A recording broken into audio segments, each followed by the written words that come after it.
Ratling Sniper. Now, looking at the picture and comparing it to the Ogryn that I did in the first video, you'll see that the colour schemes are quite similar. That's mainly because they're both part of the Imperial Guard. But instead of having it so that they're very similar colours, I'm going to do this one slightly different. I'm going to use where are we? Castellan Green and Elysian Green as his main colour for his uniform. I'm also going to be using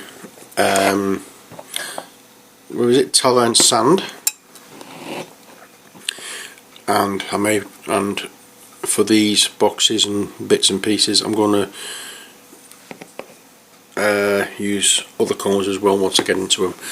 I'll also be using Screaming Skull for various highlighting parts. Yeah, this one's much better to use. Okay, so here we go.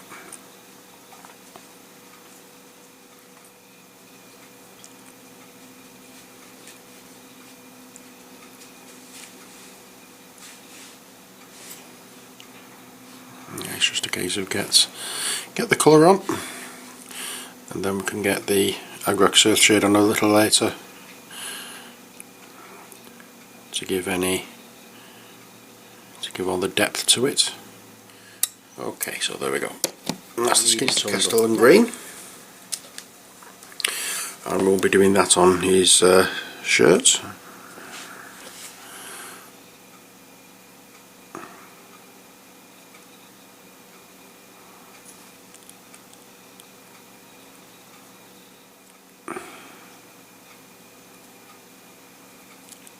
I've got bullet casings there as well around his neck, plus a skull.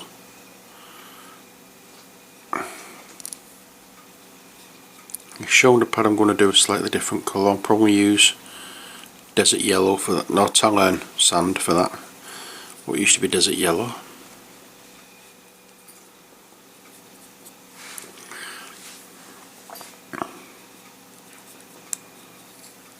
There we go. Oops.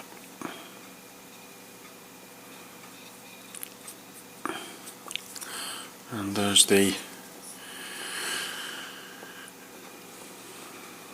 majority of the main base coat is now done.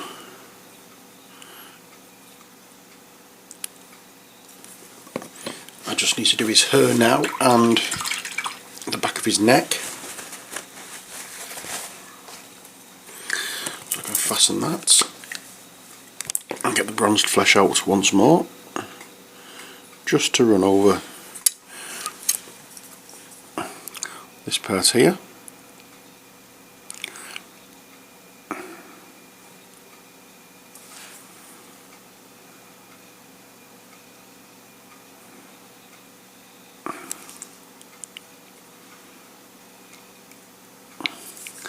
So we have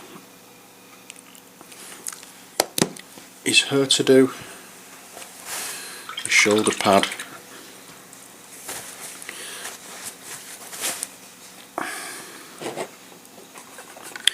so his hair is not his hair.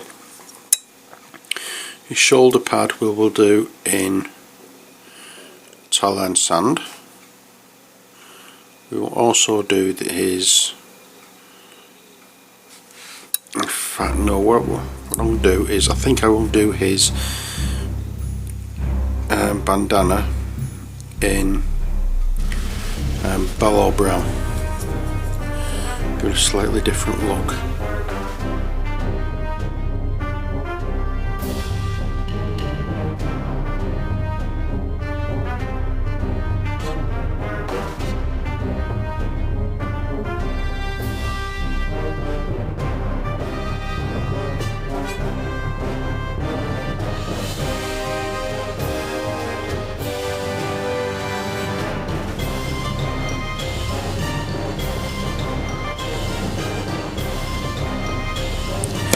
Next we're going to be doing the skull. In fact, no, we're not going to be doing the skull. What I'm going to do is I'm not going to use metal. There's a metal chip. I'm not going to, there's like a little line there that's attaching everything. Oh, not attaching everything. That's got a couple of bullet casings attached. I'm not going to do that in metal. I'm going to make it look as though, I'm going to try and make it look as though it's like a leather thong.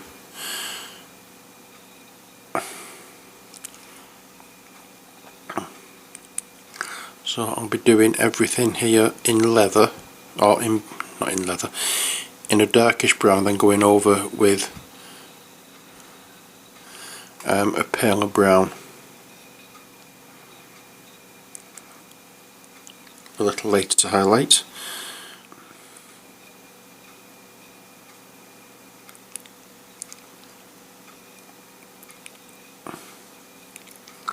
That.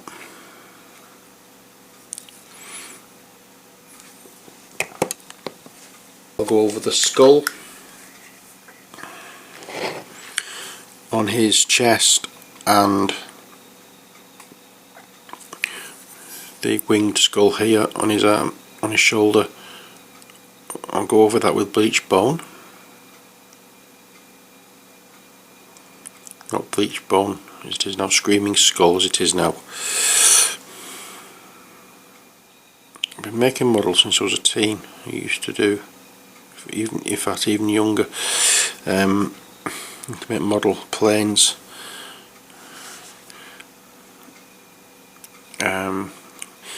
Me and my younger brother used to share a room and we were both mad on making planes.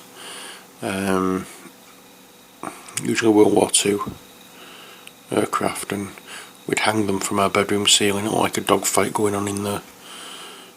Mum used to have to, my mum was walking to our room, she'd have to duck. She's not very tall, but we had them all over the place. It was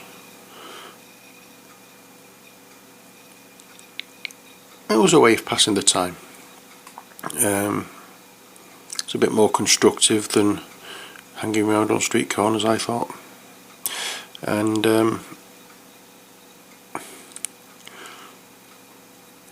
natural progression, I started. The first one of these type of games I actually bought was Space Crusade, and I painted the figures out of that, and I didn't do a wonderful job of it. Certainly nothing on the scale of, or nothing to the level of detail I'm doing now.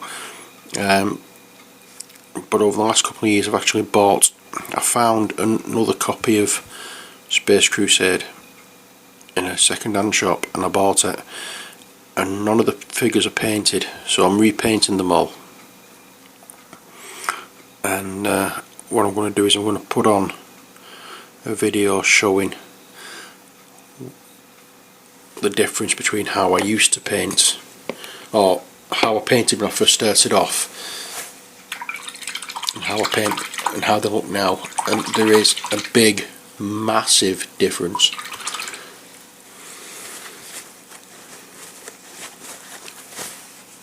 And sometimes I look at the stuff that I'm doing and I'm thinking to myself, I haven't painted that. Okay, so it's tin bits. I'm going to go over the buckle.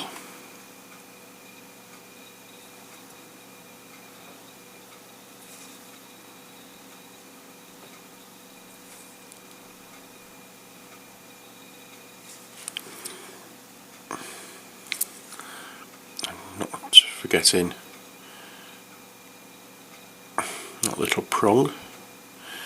And then we want to go over the bullet casings as well.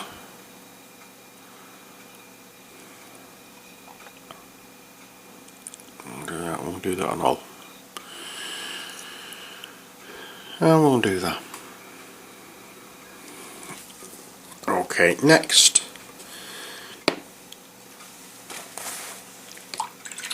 we will do his hair, and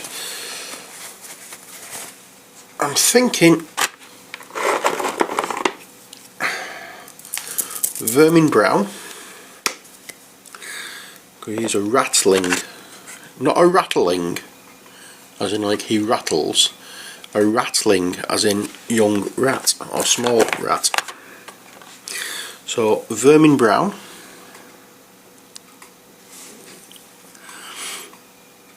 go over that, and then to highlight it once I've after I've applied the Agrax Earthshade, we'll be mixing some of this in with the Screaming Skull as usual, and dry brush over. It's just not, it's just quite thick, this one. Okay, so that's that done.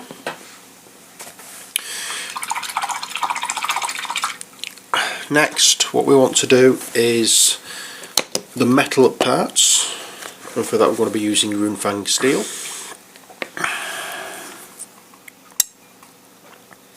Yeah, we don't want this everywhere, we just want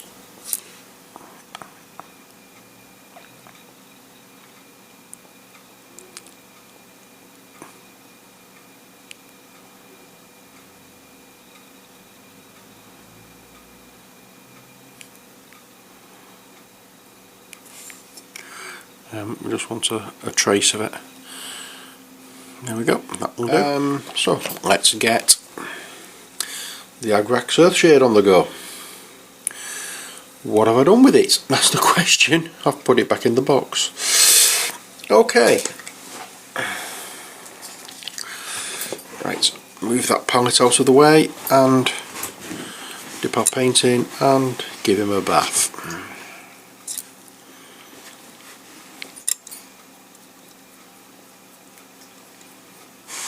You see, and again, it's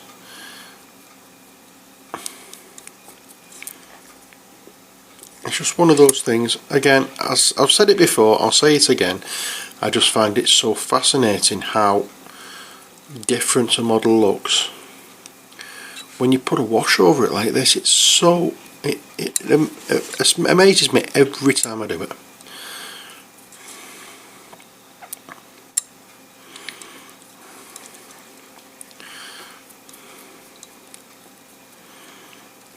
I know it's not a very big job, but it's so effective.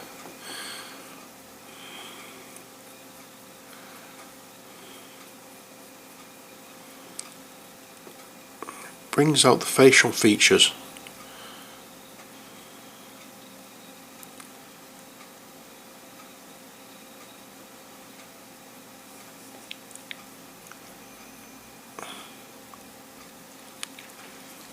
There we go.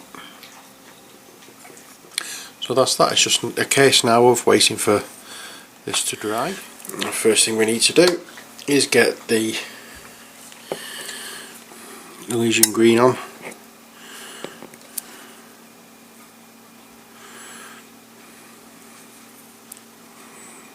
And it's just a case of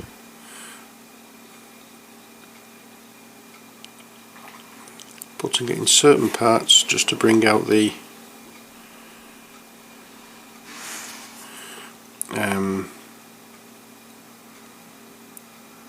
raised areas.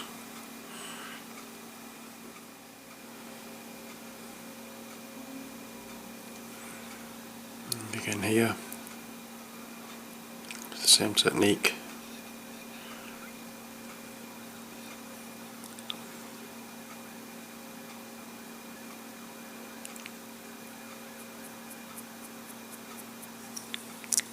There we are.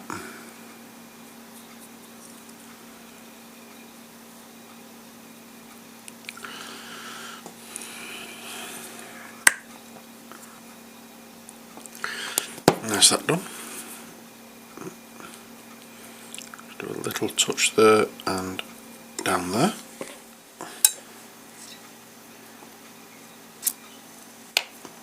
If I can leave it at that for the time being. I'll do that because I want to have quite a good purchase on it while I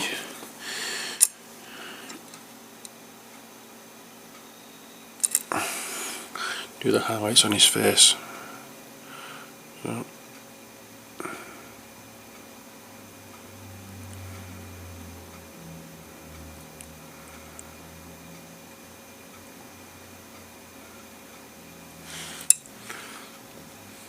What we'll do as well is we'll get a slightly different colour for his lips.